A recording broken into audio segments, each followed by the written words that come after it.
ಎಲ್ರಿಗೂ ನಮಸ್ಕಾರ. ಒಂದು ಒಂದು ವಿಡಿಯೋ ಇವತ್ತು ತುಂಬ ವೈರಲ್ ಆಗಿ ಬರ್ತಾ ಇದೆ.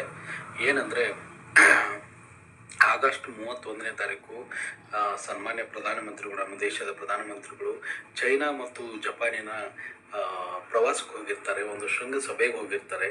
ಆ ಸಭೆಯಲ್ಲಿ ಚೈನಾ ಮತ್ತು ಜಪಾನ್ ಸಭೆಯಲ್ಲಿ ಮುಗಿಸ್ಕೊಂಡು ಬಂದು ಮತ್ತು ನಮ್ಮ ದೇಶದಲ್ಲಿ ಒಂದು ಭಾಷಣದಲ್ಲಿ ಪ್ರಧಾನಿಗಳು ಹೇಳ್ತಾರೆ, ನಾನು ಈಗ ತಾನೇ ಚೈನಾ ಮತ್ತು ಜಪಾನ್ನ ಪ್ರವಾಸ ಮುಗಿಸ್ಕೊಂಡು ಬಂದಿದ್ದೀನಿ ಅಂತ ಹೇಳ್ತಾರೆ.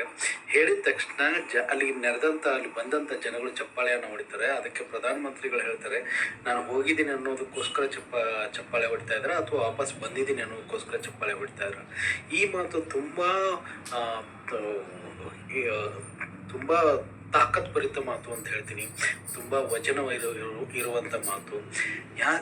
ಯಾಕೆ ಈ ಥರ ಆಯಿತು ಅಂತ ಗೊತ್ತಾಗಲಿಲ್ಲ.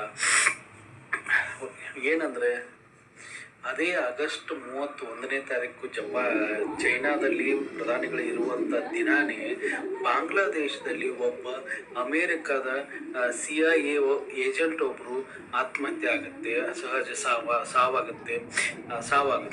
ಅದಕ್ಕೂ ಇದಕ್ಕೂ ಏನು ಲಿಂಕು? ಪ್ರಧಾನಿಯವರು ಯಾಕೆ ಈ ಥರ ಮಾತಾಡಿದ್ರು? ಇಷ್ಟು ವರ್ಷ ಎಷ್ಟೋ ದೇಶಗಳನ್ನು ಸುತ್ತಿ ಬಂದಿದ್ದಾರೆ, ಆದರೂ ಈ ರೀತಿ ಭಾಷಣ ಅವರು ಯಾವತ್ತೂ ಮಾಡಿರಲಿಲ್ಲ. ಇದೊಂದು ಎನ್ಕ್ವೈರಿ ಆದಾಗ, ಇದೊಂದು ವಿಚಾರಣೆ ಆದಾಗ ಗೊತ್ತಾಗಿರೋ ವಿಷಯ ಏನಂದರೆ, ಆಗಸ್ಟ್ 31ನೇ ತಾರೀಕು ಚೈನಾದ ಹೋಟೆಲ್ನಲ್ಲಿ ಪ್ರಧಾನಮಂತ್ರಿಯವ್ರನ್ನ ಸಾಯಿಸುವಂಥ ಒಂದು ದೊಡ್ಡ ಸಂಚು ನಡೆದಿತ್ತು. ಆ ಸಂಚದಿಂದ ಪ್ರಧಾನಿಯವರು ಬದುಕಿ ಬಂದಿದ್ದಾರೆ. ಅದಕ್ಕೋಸ್ಕರ ಅವರು ನಾನು ಹೋಗಿದ್ದಕ್ಕೆ ಚಪ್ಪಾಳೆ ಹೊಡಿತಾ ಇದ್ದಾರೆ ಅಥವಾ ಬಂದಿದ್ದಕ್ಕೆ ಚಪ್ಪಾಳೆ ವಾಪಸ್ ಬಂದಿದ್ದಕ್ಕೆ ಚಪ್ಪಾಳೆ ಹೊಡಿತಾ ಇದ್ದಾರೆ ಅಂತ ಕೇಳಿರೋ ಉದ್ದೇಶ ಅದು ಅವರಿಗೆ ಸ್ಪಷ್ಟವಾಗಿದೆ. ಯಾವ ಒಬ್ಬ ಅಮೇರಿಕದ CIA ಭಾರತದ ಮೇಲೆ ಸಂಚು ನಡೆಸ್ತಾ ಇದ್ದ, ಬಾಂಗ್ಲಾದೇಶದಲ್ಲಿ ಕೂತ್ಕೊಂಡು ಚೈನಾದಲ್ಲಿ ಒಂದು ರೂಮ್ನಲ್ಲಿ ನರೇಂದ್ರ ಮೋದಿ ಅವ್ರನ್ನ ಯಾವ ರೀತಿ ಲಾಲ್ ಬಹದ್ದೂರ್ ಶಾಸ್ತ್ರಿಜಿ ಅವ್ರನ್ನ ವಿಷ ಕೊಟ್ಟು ಸಾಯಿಸಿದ್ರಲ್ಲ, ಅದೇ ರೀತಿ ನಮ್ಮ ಸನ್ಮಾನ್ಯ ನರೇಂದ್ರ ಮೋದಿ ಅವರನ್ನು ಸಾಯಿಸಬೇಕು ಅನ್ನುವಂಥ ದೊಡ್ಡ ಸಂಚು ನಡೆದಿತ್ತು. ಆ ಸಂಚಿನಲ್ಲಿ ರಷ್ಯಾ ದೇಶದ ಇಂಟೆಲಿಜೆನ್ಸು, ರಷ್ಯಾ ದೇಶದ ಮತ್ತು ಭಾರತದ ಇಂಟೆಲಿಜೆನ್ಸು ಮತ್ತು ಭಾರತದ ತುಂಬ ಅದ್ಭುತವಾಗಿ ಕೆಲಸ ಮಾಡಿ ಆಗಸ್ಟ್ 31ನೇ ತಾರೀಕು ನರೇಂದ್ರ ಮೋದಿಯವರನ್ನು ಸಾಯಿಸಬೇಕು ಅಂತ ಯೋಚನೆ ಮಾಡಿದಂಥ ಬಾಂಗ್ಲಾದೇಶದಲ್ಲಿ ಕೂತ್ಕೊಂಡು ಆಟ ಆಡ್ತಾ ಇದ್ನಲ್ಲ, ಸಂಚು ರೂಪಿಸ್ತಾ ಇದ್ನಲ್ಲ, ಅವನ್ನೇ ಕರೆಕ್ಟಾಗಿ ಆಗಸ್ಟ್ 31ನೇ ತಾರೀಕು ಬಾಂಗ್ಲಾದೇಶದ ಒಂದು ಹೋಟೆಲ್ನ ರೂಮ್ ನಂಬರ್ 808 ರೂಮ್ನಲ್ಲಿ ಅವನು ಸಾಯ್ತಾನೆ. ಅವನು ಅಮೇರಿಕಾದವರು ಒಂದೇ ಸಾವಾದ ತಕ್ಷಣ ಎಷ್ಟು ದೊಡ್ಡ ಗಲಾಟೆ ಮಾಡುತ್ತೆ, ಆದರೆ ಅದನ್ನು ಸಹಜ ಸಾವು ಅಂತೇಳಿ ಆ ಹೋಟೆಲಿನ ಎಲ್ಲ ಸ್ಟಾಫ್ನವ್ರಿಗೆ ಹೆದರಿಸಿ ಇದನ್ನು ಯಾರಿಗೂ ಹೊರಗಡೆ ಪ್ರಚಾರ ಮಾಡುವಂಗಿಲ್ಲ ಅಂತ ಹೇಳ್ತಾರೆ. ಆದರೆ ನಿಜವಾಗ್ಲೂ ಅವನ ದೇಹದಲ್ಲಿ ವಿಷ ಇರುತ್ತೆ. ಯಾವ ನರೇಂದ್ರ ಮೋದಿಯವ್ರನ್ನ ಸಾಯಿಸೋಕ್ಕೆ ಪ್ರಯತ್ನ ಪಟ್ಟನಲ್ಲ, ಆತನನ್ನೇ ನಮ್ಮ ದೇಶ ಮತ್ತು ರಷ್ಯಾ ದೇಶ ಇಂಟೆಲಿಜೆನ್ಸು ಯೋಚನೆ ಮಾಡಿ ಆತನ ಕತೆ ಮುಗಿಸಿದೆ.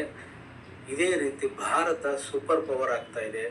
ಭಾರತ ಸೂಪರ್ ಪವರ್ ಆಗೋದನ್ನು ಯಾವ ದೇಶನೂ ಇಷ್ಟಪಡ್ತಾ ಇಲ್ಲ. ಯಾವ ದೇಶ ಅಂದರೆ ಬೇರೆ ದೇಶಗಳೆಲ್ಲ ಇಷ್ಟಪಡ್ತವೆ, ಆದರೆ ಭಾರತ ಸೂಪರ್ ಪವರ್ ಆಗ್ತಾ ಇದೆ, ವಿಶ್ವಗುರು ಆಗ್ತಾ ಇದೆ. ಅದನ್ನು ಅಮೇರಿಕ ತಡಿತಾ ಇದೆ.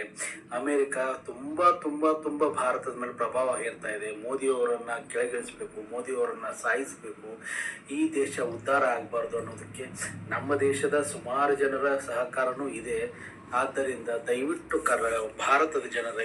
ಭಾರತದ ಜನತೆ ದಯವಿಟ್ಟು ಮೋದಿಯವರನ್ನು, ಅವರ ಯೋಚನೆಗಳನ್ನು ಆಲೋಚನೆ ಮಾಡಿ, ಅವರ ಉದ್ದೇಶಗಳನ್ನು ಯೋಚನೆ ಮಾಡಿ, ಅವರ ನಡತೆಯನ್ನು ನೀವು ತಿಳಿರಿ.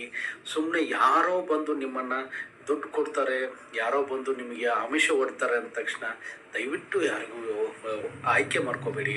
ಮೋದಿಯವರು ಇವತ್ತು ಮಾಡುವ ಕೆಲಸ, ದಯವಿಟ್ಟು ಹೇಳ್ತಾ ಇದ್ದೀನಿ, ಇವತ್ತು ಮಾಡುವ ಕೆಲಸ ನಮ್ಮ ಮುಂದಿನ ಮಕ್ಕಳಿಗೆ ನಿಜವಾಗ್ಲೂ ಅರ್ಥ ಆಗುತ್ತೆ. ನಮ್ಮ ಮುಂದಿನ ಮಕ್ಕಳ ಭವಿಷ್ಯ ರೂಪಣೆ ಆಗುತ್ತೆ.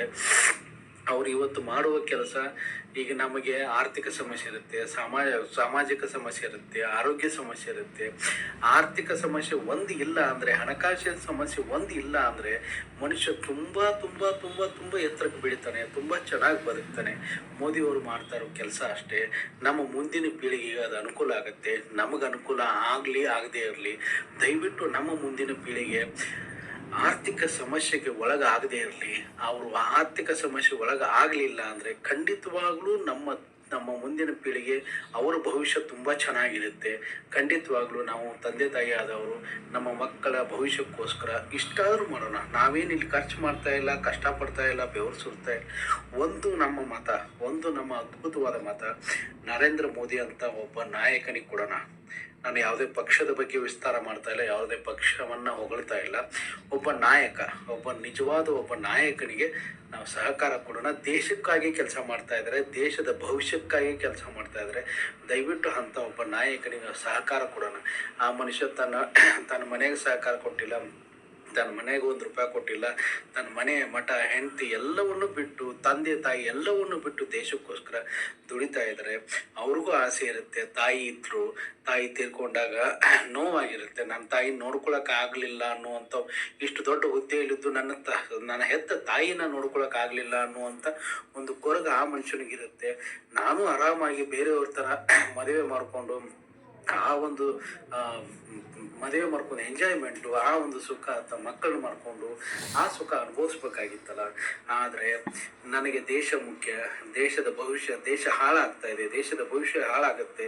ಅದಕ್ಕೋಸ್ಕರ ನಾನು ದೇಶಕ್ಕೋಸ್ಕರ ದುಡಿಬೇಕು ಅನ್ನೋಕ್ಕೋಸ್ಕರ ತನ್ನ ಸರ್ವವನ್ನೂ ಬಿಟ್ಟು ದೇಶಕ್ಕೋಸ್ಕರ ದುಡಿತಾ ಇದ್ರೆ, ದಯವಿಟ್ಟು ನಾನು ಯಾವುದೇ ಪಕ್ಷದವನಲ್ಲ, ನಾನು ಯಾವುದೇ ವ್ಯಕ್ತಿ ಪರವಾಗಿಯೂ ಅಂತ ಹೇಳ್ತಾ ಇಲ್ಲ. ಈ ದೇಶಕ್ಕೋಸ್ಕರ ಒಬ್ಬ ವ್ಯಕ್ತಿ ಕೆಲಸ ಮಾಡ್ತಾ ಇದ್ರೆ ಅಂಥವ್ರಿಗೆ ನಾವು ಸಹಕಾರ ಕೊಡೋಣ.